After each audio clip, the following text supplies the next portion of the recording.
It's a beautiful, sort of run-down European city. It's the best location I was ever on. From a commercial point of view, the distributors were not interested in Sean Connery being a cameo. They wanted him as a major principal in the piece. They had great confidence that Bill and I would find a way of bringing him back. So we spent a lot of time working on that role and a lot of time reaching a financial arrangement with him.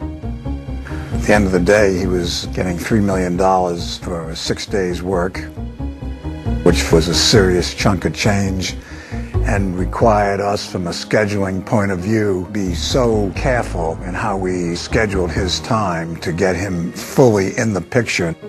It always amused me that the fact that we had a Frenchman playing a Scotsman and a Scotsman playing a Spanish Egyptian, and somehow we got away with it.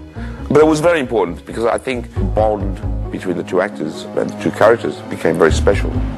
Will I ever see you again? Who knows, Highlander? Who knows?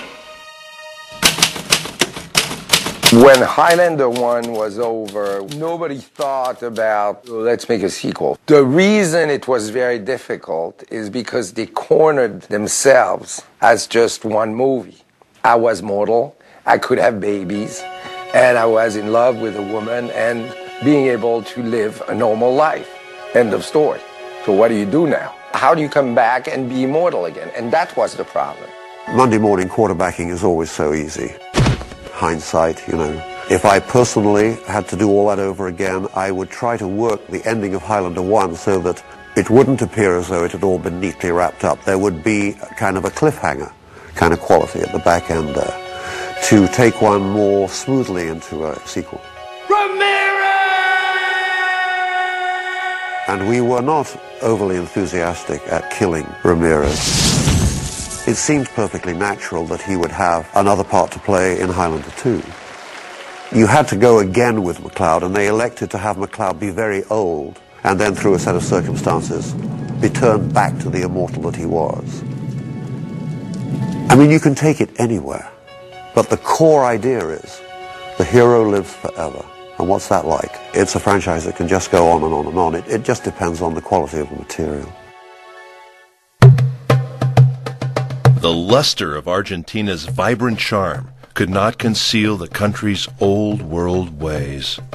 It was exciting in its primitiveness, you know, because nothing was there ready to go. And you had to sort of like go with the flow, you know. My assistant said, I'm going to teach you something that's going to help you get through this experience down here since you're not ready for it. And I'm going to give you a little mantra to say when things start to go wrong, which they will do daily. And it's tomatelo con soda. Drink it with soda. So it's sort of like an Argentine version of take it with a grain of salt, you know. And I would be on the phone, you know, talking with some vendor or some lab or something, and I'd be going, I'd be on this interminable hold, and it would be tomate con soda, tomate, and then everybody around me would be laughing, you know, because they knew exactly where I was coming from. We were down there, we had committed, whereas we had started with a certain limited number of crew members from the United Kingdom and from America. As we got further and further into pre-production and actual production, we just found that we had to just keep on layering more and more crew members from outside of Argentina to deal with the technical aspects of the show. Even things as basic as lighting equipment. With the fields that we were lighting, we had to fly in massive amounts of lighting gear. They didn't have the capacity. Although they had the remnants of a film industry, which must at one point have been quite extensive, it had obviously suffered economically, and now there were few people left who really knew how to work in the film business. And in terms of styling, it was quite difficult to find things. They didn't have hire houses like they have in this country, so you were constantly having to raid people's homes or junk shops or markets or all sorts of areas. Everything was different, and the people were very friendly, but nothing got done, ever.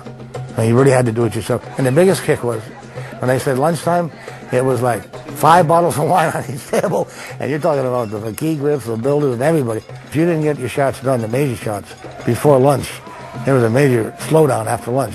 It's like Mexico. You better get it done before 12 or 1. It's siesta time most of the time.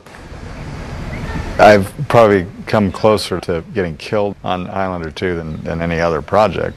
They get all their scaffolding secondhand from other countries, and you know, you look at it and you're climbing up this thing 60 feet high, and it's really rusted and kind of spooky. And my AC Clarissa, you know, we went down on a scaffold that was about 30 feet high, and when you hit cement from that height, all hell breaks loose. Those kind of accidents can happen anywhere, but when you put a tight schedule, long hours, a different country, different languages, it's a mess. We had no idea that we would literally have to bring down everything. We thought there would be the basics. I'm working with a head tailor, and I'm trying to fix something on a mannequin, and I asked for a safety pin. So he goes in, unlocks his office, goes in, unlocks his desk, takes out a briefcase, unlocks the briefcase, goes to a little compartment in the briefcase, unlocks that, takes out a box, and in there is the department safety pin. So I think at that point, Eddie and I realized everything had to come up.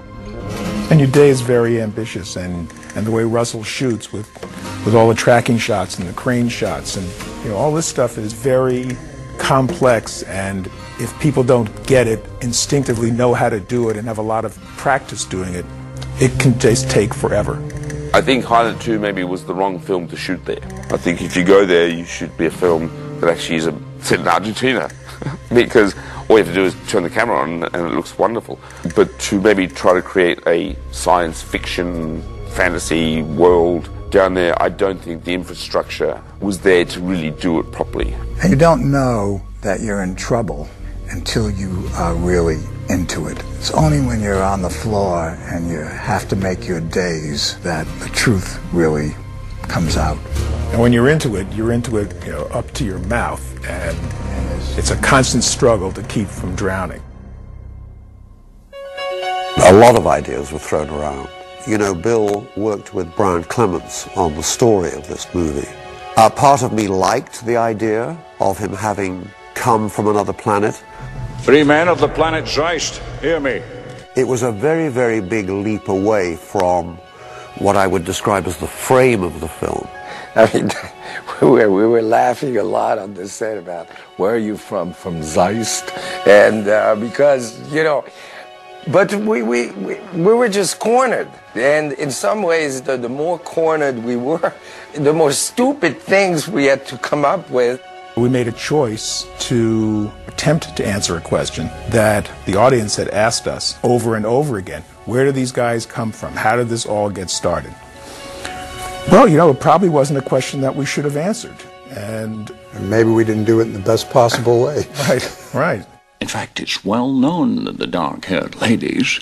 Indeed, it was certainly a landmark film for me, because I did meet my wife on Highlander 2, Diana Oliva-Day, and she plays opposite Sean Connery in the airplane scene.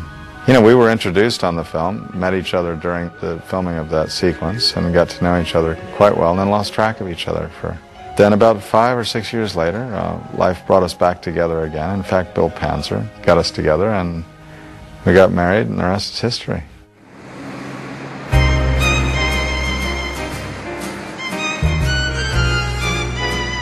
We decided to use the Groundlings Theater, a real theater, for casting, which is not done that often.